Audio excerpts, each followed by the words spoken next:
Hello, welcome to online school education of Fluorescent school.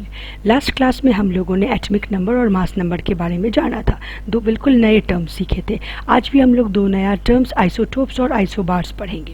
तो चलिए देखते हैं आइसोटोप्स होता क्या है। In nature a number of atoms of some elements have been identified which have the same atomic number but different mass number. Nature में हमें एक ही एलिमेंट के डिफरेंट एटम्स मिलते हैं जिनके कि एटॉमिक नंबर सेम होते हैं लेकिन मास नंबर अलग अलग होते हैं। और जितने भी केमिकल प्रॉपर्टीज़ होते हैं, जो भी नेचर होता है किसी भी एलिमेंट का, वो कौन डिटरमाइन करता है? वो सब एटॉमिक नंबर डिटरमाइन करता है। यानी कि वो एलिमेंट एक ही है, उसके सारे जो केमिकल प्रॉपर्टीज़ होंगे वो बिल्कुल सेम होंगे। Take the case of hydrogen atom. Hydrogen atom को ही ले लेते हैं। It has 3 atomic species. ये 3 फॉर्म्स में एग्जिस्ट करता है। 1 यानी कि जिसका एटॉमिक नंबर 1 है, मास नंबर 1 है। हाइड्रोजन का ऐसा फॉर्म जो नेचर में एग्जिस्ट करता है उसको बोलते हैं प्रोटोनियम। ऐसा फॉर्म जिसका कि एटॉमिक नंबर 1 है, मास नंबर 2 है, उसको H12 भी लिखते हैं या फिर उसको D भी देते हैं, उसको कहते हैं ड्यूटेरियम। और तीसरा है ट्राइटियम जिसका कि एटॉमिक नंबर 1 है, मास नंबर 3 है। ये रेडियो एक्टिव भी होता है। Atomic number of each one is 1। सबका एटॉमिक नंबर सेम है but the mass number is respectively 1, 2 and 3। तीनों के मास नंबर अलग अलग है। Other such examples are carbon 612 and carbon 614, chlorine 1735 and chlorine 1737। अब ऐसे जो होते हैं एलिमेंट्स के स्पेसीज, एलिमेंट्स के फॉर्म्स जिनके की एटॉमिक नंबर तो सेम होते हैं मगर मास नंबर अलग अलग होते हैं, तो फिर इनके बारे में कुछ जानना पड़ेगा। On the basis of these example isotopes are defined. तो इनको क्या कहते हैं? इनको आइसोटोप्स कहते हैं। और आइसोटोप्स को कैसे डिफाइन करते हैं? Atoms of same element having the same atomic number but different mass number. ये याद रखना बहुत ज़रूरी है। आइसोटोप का एटॉमिक नंबर सेम होता है, मास नंबर डिफरेंट होता है। Therefore we can say that there are 3 isotopes of hydrogen atom, namely protonium, deuterium and tritium. इसीलिए हम कह सकते हैं हाइड्रोजन एटम के 3 आइसोटोप्स हैं, प्रोटोनियम, ड्यूटेरियम और ट्राइटियम। तो आइसोटोप्स में आपको क्या याद रखना है? Same atomic number, different mass number. यही इसका गुण है और ये क्वेश्चन पूछा ही जाता है। इसमें और क्वेश्चंस कैसे पूछे जाएंगे? जैसे कि यहाँ 14, 6 कार्बन दे दिया। अब इसमें पूछा जाएगा नंबर ऑफ प्रोटॉन बताइए, नंबर ऑफ न्यूट्रॉन बताइए, नंबर ऑफ इलेक्ट्रॉन बताइए। तो हम कैसे निकालेंगे? हमें पता है कि प्रोटॉन जो होता है वो किसके बराबर है? एटॉमिक नंबर के बराबर है। एटॉमिक नंबर यहाँ पे क्या है? 6 है। तो नंबर ऑफ प्रोटॉन 6 हो गया। अब ये एटम कैसा दिख रहा है? कोई चार्ज है प्लस माइनस? यहाँ पे कोई चार्ज नहीं है, न प्लस है न माइनस है, कोई चार्ज यहाँ नहीं है। तो जब कोई चार्ज वहाँ नहीं है यानी कि इलेक्ट्रॉन का नंबर प्रोटॉन के नंबर के बराबर होगा, यानी कि इलेक्ट्रॉन कितना होगा? 6 होगा।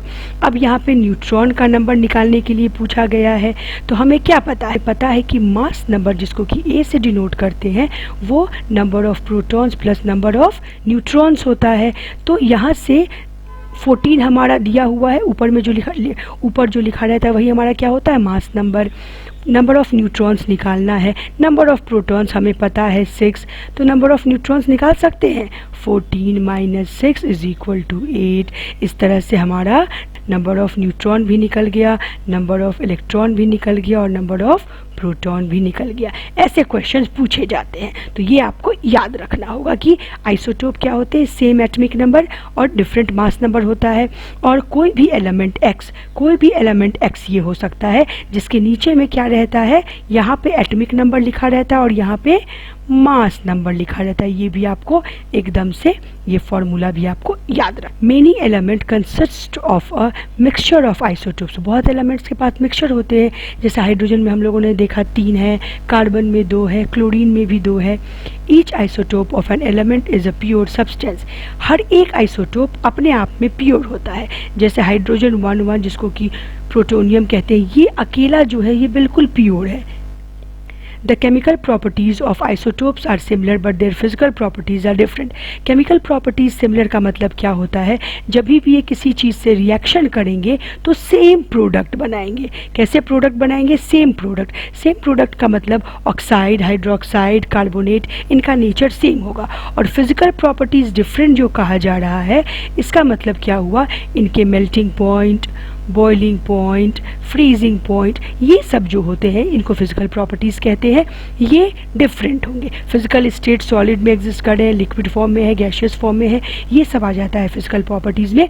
ये आइसोटोप्स का आपस में डिफरेंट होता है। तो आइसोटोप के बारे में हम लोगों ने एक और चीज़ जाना, क्या कि आइसोटोप्स के केमिकल प्रॉपर्टीज़ सेम होते हैं मगर फिजिकल प्रॉपर्टीज़ डिफरेंट होते हैं। Chlorine occurs in nature in two isotopic forms with mass 35U and 37U in the ratio of 3:1। अब क्लोरीन जो है वो दो आइसोटोप्स के फॉर्म में एग्जिस्ट करता है नेचर में, जिसका रेशियो 3:1 है। यानी कि वो क्लोरीन, यानी कि क्लोरीन 1735 जो है उसका 3 अगर पार्ट रह रहा है एटमॉस्फेयर में, तो क्लोरीन 1737 का जो पार्ट है वो 1 पार्ट रह रहा है एटमॉस्फेयर में। Obviously the question arises what should be taken as the mass of chlorine atom. तो हमें क्या करना होता है, हम लोग जब क्लोरीन का बात करते हैं तो डिफरेंट आइसोटोप्स का बात नहीं करते हैं, तो हमें केवल क्लोरीन 17 से मतलब होता है। तो यहाँ पे हमें डिफरेंट आइसोटोप्स के बारे में बात नहीं करते हैं, क्लोरीन का बात कर रहे हैं, मतलब कि एटमिक नंबर 17 का बात कर रहे हैं। तो हमें क्लोरीन एटम का एवरेज मास निकालना होता है।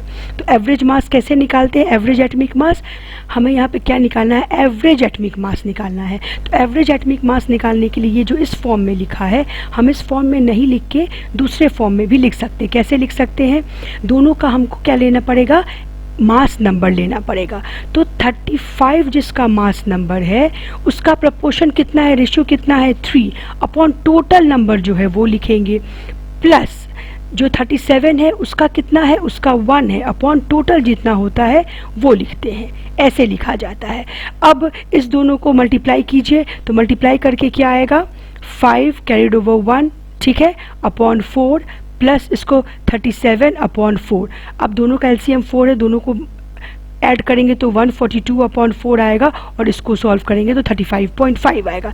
यहाँ 75 अपॉन 100 जो लिखा है, इसने क्या किया है? 3.1 जो है, ये जो 3.1 है इसको 100 के फॉर्म में कन्वर्ट कर लिया है।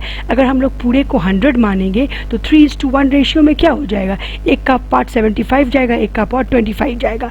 तो इसको 100 के फॉर्म में ना कन्वर्ट करके सीधे हम लोग इसको इसी रेशियो के फॉर्म में कन्वर्ट कर लेते हैं, जो हम लोगों ने जनरली मैथमेटिक्स में पढ़ा भी होगा कि जितना है उसका पार्ट वो ऊपर लिखेंगे upon total number of part. जितना उसका पार्ट है अपना पार्ट वो ऊपर upon total number of part. इस फ्रैक्शन से हम लोग उसको मल्टीप्लाई करते हैं और फिर 37 वाले को भी टोटल जिसका जितना उसका है वो पार्ट अपॉन 1। ऐसे सॉल्व करेंगे तो ज़्यादा आसानी होती है, बशर्ते कि इसको 100 के फॉर्म में कन्वर्ट करने से। आंसर हमारा सेम आएगा। The mass of an atom of any natural element is taken as the average mass of all the naturally occurring atoms of that element। जब हम मास का बात करते हैं किसी भी एटम का, तो वो जितने भी आइसोटोप्स एग्जिस्ट कर रहे हैं नेचर में, सबको इसी तरीके से निकाला जाता है, इसी मेथड से निकाल के उसका क्या निकाला जाता है? Average atomic mass. ठीक है। If an element has no isotope, then the mass of its atom would be same as the sum of protons and neutrons, that is mass number। अगर एक ही आइसोटोप है, कोई आइसोटोप नहीं है, single form में exist कर रहा है, तब उसका मास नंबर आएगा, वही उसका एटमिक मास हो जाता है, क्योंकि हमें एवरेज निकालने की ज़रूरत ही नहीं पड़ती है। But if an element occurs in isotopic forms, then we have to know the percentage of each isotopic form and then the average mass is calculated, जैसे हम लोगों ने क्लोरीन के केस में किया। This does not mean that any one atom of chlorine has a fractional mass of 35.5। इसका मतलब ये थोड़ी ही ना हुआ कि जो दो डिफरेंट फॉर्म्स में क्लोरीन एग्जिस्ट कर रहा है उसका दोनों का मास 35.5 है। नहीं, वो तो हम लोगों ने अपनी सुविधा के लिए ये 35.5 निकाला है। क्लोरीन 17 और 37 का एटॉमिक नंबर तो 37 ही रहेगा और मास भी इतना ही रहेगा। क्लोरीन 17 35 का 35 ही मास रहेगा, 35U। लेकिन हम लोगों ने कैलकुलेशन के सुविधा के लिए हम लोगों ने क्लोरीन का मास एवरेज निकाल के 35.5 किया है। It means that if we would take a certain amount of chlorine, it would contain both isotopes of chlorine and the average mass is 35.5। अगर हम लोग सिंपल क्लोरीन ले रहे हैं एटमॉस्फेयर से रिएक्शन के लिए तो उसमें दोनों आइसोटोप्स होंगे ना 3:1 रेशियो में, तो उसका एवरेज मास कितना हो जाएगा उस क्लोरीन के सैंपल का 35.5। तो रिएक्शंस में इसीलिए हम लोग ये मास यूज़ करते हैं। उसके बाद यहाँ पे हमें आइसोटोप्स के कुछ एप्लीकेशंस पढ़ने हैं। Since the chemical properties of all the isotopes of an element are same, normally we are not concerned about taking a mixture। Chemical properties isotopes के होते हैं वो सेम होते हैं, इसीलिए हम लोग आइसोटोप्स एक एलिमेंट के जो डिफरेंट टाइप के आइसोटोप्स होंगे उनको हम लोग एक मिक्सचर नहीं मानते हैं, यानी आइसोटोप्स को हम लोग मिक्सचर नहीं मानते हैं। ये मत गलती कर बैठिएगा कि आइसोटोप एक मिक्सचर है। But some isotopes have special properties which find them useful in various fields. मगर कुछ आइसोटोप्स कोई एक ही आइसोटोप होता है एलिमेंट किसी स्पेसिफिक एलिमेंट का जिसका कि कुछ स्पेशल प्रॉपर्टीज़ हो जाता है जिसको कि हम लोग उसी आइसोटोप को यूज़ करेंगे तो वो फ़ायदा हमें मिलेगा। अब कौन कौन सा वो आइसोटोप है वो देख लीजिए। The isotope of uranium is used as fuel in nuclear reactor. Uranium के दो फेमस आइसोटोप्स है। यूरेनियम इसका एटॉमिक नंबर 92 होता है 235 और यूरेनियम 92 238। इसमें यूरेनियम का जो ये आइसोटोप है 235 वाला ये यूज़ होता है न्यूक्लियर रिएक्टर्स में। मैं यहाँ फिर से लिख देती हूँ यूरेनियम 92 235 ये हमारा यूज़ होता है न्यूक्लियर रिएक्टर्स में। The isotope of cobalt is used in treatment of cancer.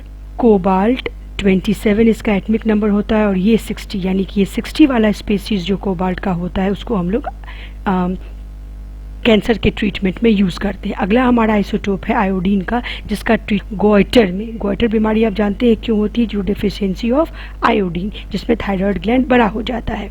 इसमें कौन सा आइसोटोप यूज़ होता है आयोडीन का, तो आयोडीन का जो होता है एटॉमिक नंबर वो होता है 53, ये तो फिक्स होगा। 131 वाला जो आइसोटोप होता है उसका यूज़ कहाँ होता है आयोडीन गोइटर के ट्रीटमेंट में। आयोडीन का 131 मास नंबर वाला जो आइसोटोप है उसका यूज़ होता है गोइटर के ट्रीटमेंट में। इस तरह से हम लोगों ने तीनों आइसोटोप देखा।